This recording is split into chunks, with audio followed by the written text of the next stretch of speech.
ready? You want to see pretty?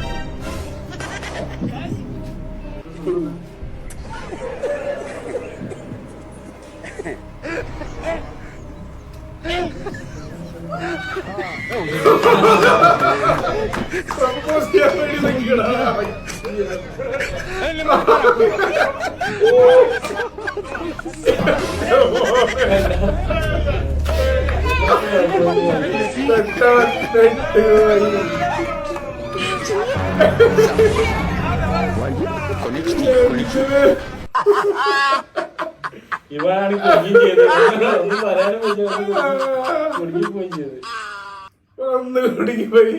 നമ്മളിതൊന്നും നോക്കായിട്ടാണ് അതൊക്കെ propose ചെയ്യാൻ പോണേ. ലൈവായിട്ട് കണ്ടിട്ട് പിന്നെ പ്രപ്പോസ് പിന്നെ പറ്റില്ല അവന്മാരത്ത് നോക്കുന്നത്. എനിക്ക് ഇങ്ങനത്തെ അനുഭവം ഉണ്ടെന്നാണ് ഞാൻ കേട്ടത്. എന്നോട് ഇങ്ങനെ കഥ പറയുന്ന സമയത്ത് ഇങ്ങനെ ഫായിസ് ഇതേപോലെ പറഞ്ഞിട്ടുണ്ട് എനിക്ക് ഇങ്ങനത്തെ ഒരു അനുഭവം ഉണ്ടായി. എനിക്ക് മാത്രല്ല എന്റെ കൂടെ വന്ന വെക്കും അനുഭവം ഉണ്ട്.